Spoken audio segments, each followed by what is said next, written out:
महापालिका निवडणुकांचे पडघम वाजले, तयारी सुरू झाली. अशात सोलापुरामध्ये महानगरपालिकेच्या निवडणुकीमध्ये उमेदवारी मागे घेण्यावरून एक वाद झाला. याच वादातून 2 डिसेंबरला मनसे पदाधिकाऱ्याची हत्या करण्यात आली. बाळासाहेब सरवदे असं या हत्या झालेल्या पदाधिकाऱ्याचं नाव. या प्रकरणी जेलरोड पोलीस ठाण्यामध्ये भाजपच्या 15 जणांच्या विरोधामध्ये गुन्हा दाखल झाला. या हत्या प्रकरणानं सोलापूर जिल्हा आणि जिल्ह्यातील राजकारण चांगलंच ढवळून निघाले. शंकर शिंदे यांनी आज यांना जिवंत सोडायचं नाही असं म्हणत चिथावणी दिली. वाद वाढताच तानाजी शिंदे, विशाल शिंदे, आलोक शिंदे हे कोयता तलवार घेऊन आले. त्याचवेळी बाळासाहेब सरवदे यांच्या डोळ्यात शालन शिंदे आणि शारदा शिंदे यांनी चटणी टाकली. त्यानंतर तानाजी शिंदे, विशाल शिंदे यांनी तलवारीनं वार केले. अचानक झालेल्या या हल्ल्यानंतर बाळासाहेब सरवदे रक्ताच्या थारोळ्यामध्ये तिथेच पडले.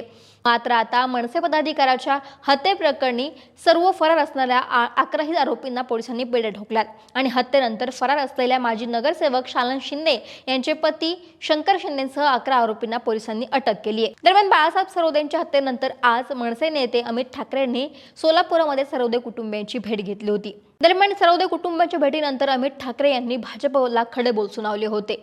पैसे तुम्ही फॉर्म परत घ्यायला सांगणं ठीक होतं, तुम्ही खून करायला लागले आता निवडणुकांसाठी. आणि अशा निवडणुका असतील ना तर नको निवडणुका. मी कधीही कोणीही वारल्यावर राजकारण करत नाही आणि आज पण मी नव्हतो करायला आलो. पण तुम्हाला कधीतरी कळणार आहे की नाही की तुमचे राज्य कुठे नेऊन ठेवलंय तुम्ही.